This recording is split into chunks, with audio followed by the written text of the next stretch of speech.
ದಿನಕ್ಕೊಂದು ಆಹಾರದಲ್ಲಿ ಸಿಗ್ತಾಲೇ ಇದೆ ಕಲಬೆರಕೆ ವಸ್ತುಗಳು. ಇಡ್ಲಿ, ಗೋಬಿ ಆಯ್ತು, ಈಗ ಪನ್ನೀರ್ ಮತ್ತು ಸಿಹಿ ತಿಂಡಿಗಳ ಸರದಿ.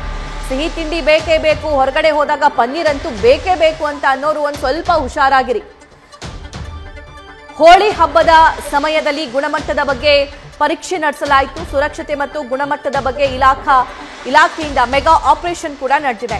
ಪನ್ನೀರ್ ಮತ್ತು ಸಿಹಿ ತಿಂಡಿಗಳ ಕಲಬೆರಕೆ ವಿರುದ್ಧ ಸಮರ ಸಾರದಂತೆ ಕಾಣಿಸ್ತಾ ಇದೆ. ರಾಜ್ಯದಾದ್ಯಂತ ಸಿಹಿ ಮತ್ತು ಖಾರದ ತಿಂಡಿಗಳು ಕೂಡ ಪರೀಕ್ಷೆಗೆ ಕಳುಹಿಸಲಾಗಿತ್ತು. ಸ್ಯಾಂಪಲ್ ಪಡೆದು ಆಹಾರ ಸುರಕ್ಷತಾ ಇಲಾಖೆಯಿಂದ ಟೆಸ್ಟ್ ಮಾಡಿಸಿದ್ದಾರೆ.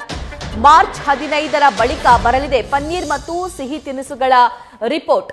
ಈ ಇಡ್ಲಿಯಲ್ಲೂ ಕೂಡ ಕ್ಯಾನ್ಸರ್ ಕಾರಕ ಅಂಶ ಅಂದ್ರೆ ಇಡ್ಲಿಯನ್ನ ಪ್ಲಾಸ್ಟಿಕ್ ಪೇಪರ್ ಮೇಲೆ ಇಟ್ಟು ಬೇಯಿಸೋದ್ರಿಂದ ಕ್ಯಾನ್ಸರ್ ಕಾರಕ ಗುಣಗಳು ಅದರಲ್ಲಿ ಇವೆ, ಕ್ಯಾನ್ಸರ್ ಬರಬಹುದು ಅಂತ ಹೇಳಿ ಆ ರಿಪೋರ್ಟ್ FSL ರಿಪೋರ್ಟ್ ಹೇಳಿತ್ತು. ಸೊ ಈಗ ಬೇರೆ ಪದಾರ್ಥಗಳನ್ನು ಕೂಡ ರಿಪೋರ್ಟ್ಗೆ ಕಳುಹಿಸಲಾಗಿದೆ. ಲೈವ್ ಡೀಟೇಲ್ಸ್ ನೀಡ್ತಾರೆ ನಮ್ಮ ಪ್ರತಿನಿಧಿ ಸತ್ತಾರ್. ಆಕ್ಚುಲಿ ಇದು ಜನರಿಗೆ ಮಾರ್ಗದರ್ಶನವನ್ನ, ಜನರಿಗೆ ಮಾಹಿತಿ ನೀಡುವಂತಹ ನಿಟ್ಟಿನಲ್ಲಿ ಒಂದು ಒಳ್ಳೆಯ ಅಭಿಯಾನ ಅಂತಲೇ ಅನ್ಕೋಬಹುದು ಆರೋಗ್ಯ ಇಲಾಖೆ ನಡೆಸ್ತಾ ಇರೋದು.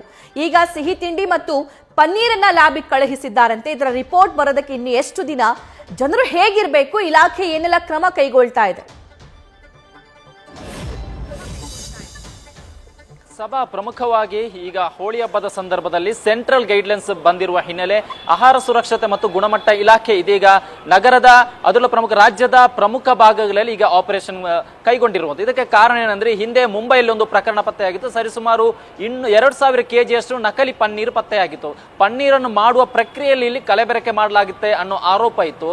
ಅದು ಕೂಡ ತದನಂತರದಲ್ಲಿ ಪ್ರೂವ್ ಆಗಿತ್ತು. ಅಂದ್ರೆ ಪನ್ನೀರ್ ಮಾಡುವಂತಹ ಸಂದರ್ಭದಲ್ಲಿ ಹಾಲಿನಿಂದ ಮಾಡ್ತಾರೆ, ಬಟ್ ಇವರು ಹಾಲಿನ ಪುಡಿ ಬೆರೆಸಿ ಹಾಲಿನ ಪುಡಿ ಯೂಸ್ ಮಾಡಿ ಅದಕ್ಕೆ ನೀರು ಜೊತೆಗೆ ಲಿಂಬೆ ರಸವನ್ನು ಯೂಸ್ ಮಾಡಿ ಅಸಿಟಿಕ್ ಅನ್ನೋ ಒಂದು ಆಸಿಡ್ ಅಂಶವನ್ನು ಬಳಕೆ ಮಾಡ್ತಿದ್ದಾರೆ ಅನ್ನೋ ವಿಚಾರ ಮುಂಬೈನಲ್ಲಿ ಆಹಾರ ಸುರಕ್ಷತೆ ಮತ್ತು ಅಲ್ಲಿಯ ಆಹಾರ ಸುರಕ್ಷತೆ ಮತ್ತು ಗುಣಮಟ್ಟ ಇಲಾಖೆ ನಡೆಸಿದಂತಹ ಒಂದು ಆಪರೇಷನ್ ಹಾಗೂ ನಂತರ ರಿಪೋರ್ಟ್ ನಲ್ಲಿ ಬಯಲಾಗಿತ್ತು. ಇದೇ ಕಾರಣಕ್ಕೆ ಹೋಳಿ ಹಬ್ಬ ಬರುವಂತಹ ಸಂದರ್ಭದಲ್ಲಿ ನಗರದಲ್ಲೂ ಕೂಡ ಈ ರೀತಿ ಆಗ್ಬಹುದು ಅನ್ನೋ ನಿಟ್ಟಿನಲ್ಲಿ ಅಡ್ವಾನ್ಸ್ ಆಗಿ ಇದೀಗ ಆಹಾರ ಸುರಕ್ಷತೆ ಮತ್ತು ಗುಣಮಟ್ಟ ಇಲಾಖೆ ನಗರದ ಪ್ರಮುಖ ಭಾಗಗಳಲ್ಲಿ ಈ ರೀತಿಯ ಆಪರೇಷನ್ ಕೈಗೊಂಡಿರುವಂತಹ ಈಗಾಗಲೇ ಹಲವು ಭಾಗದಲ್ಲಿ ಸ್ಯಾಂಪಲ್ ಅನ್ನು ಕಲೆಕ್ಟ್ ಮಾಡಿ ಅದನ್ನು ಲ್ಯಾಬ್ ಕೂಡ ಈಗಾಗಲೇ ಕೊಟ್ಟಿರುವಂತಹ ಅದರ ರಿಪೋರ್ಟ್ ಮಾರ್ಚ್ 15ರ ನಂತರ ಕೂಡ ಬರುತ್ತೆ. ಅದರ ಜೊತೆಗೆ ಇನ್ನು ಸಿಹಿ ತಿಂಡಿ, ಯಾಕಂದ್ರೆ ಹೋಳಿ ಹಬ್ಬದ ಸಂದರ್ಭದಲ್ಲಿ ಸಾಮಾನ್ಯವಾಗಿ ಹೆಚ್ಚು ಸಿಹಿ ತಿಂಡಿ ಕೂಡ ಜನರು ಔಟ್ಸೈಡ್ ತಿಂತಾರೆ. ಈ ಒಂದು ಸಂದರ್ಭದಲ್ಲೂ ಕೂಡ ಕಲಬೆರಕೆ ಪ್ರಮಾಣ ಹೆಚ್ಚಾಗುತ್ತೆ. ಈ ಹಿಂದೆ ಕೂಡ ನಗರದಲ್ಲಿ ಅದರಲ್ಲೂ ಪ್ರಮುಖವಾಗಿ ರಾಜ್ಯದ ವಿವಿಧ ಭಾಗದಲ್ಲಿ ಕಲಬೆರಕೆ ಅಂಶ ಪತ್ತೆಯಾಗಿತ್ತು. ಬೆಲ್ಲ ಆಗಿರಬಹುದು, ಅದಕ್ಕೆ ಯೂಸ್ ಮಾಡುವಂತಹ ಒಂದಿಷ್ಟು ನಕಲಿ ಅಂಶ ಏನಿತ್ತು ಅದು ಕೂಡ ಪತ್ತೆಯಾಗಿತ್ತು. ಈ ಎಲ್ಲ ವಿಚಾರ ಮನದಲ್ಲಿಟ್ಟುಕೊಂಡು ಇದೀಗ ಸೆಂಟ್ರಲ್ ಒಂದು ಗೈಡ್ಲೈನ್ಸ್ ಕೊಟ್ಟಿತ್ತು ಆಹಾರ ಸುರಕ್ಷತೆ ಮತ್ತು ಗುಣಮಟ್ಟ ಇಲಾಖೆಗೆ. ಅದರನ್ವ ಇದೀಗ ರಾಜ್ಯಾದ್ಯಂತ ಕಲಬೆರಕೆ ತಡೆಗಟ್ಟುವ ನಿಟ್ಟಿನಲ್ಲಿ ಅಡ್ವಾನ್ಸ್ ಆಗಿ ಇದೀಗ ಕ್ರಮ ಕೈಗೊಂಡಿರುವಂತದ್ದು. ಸಭಾ, ಥ್ಯಾಂಕ್ ಯು ಸತ್ತಾರ್.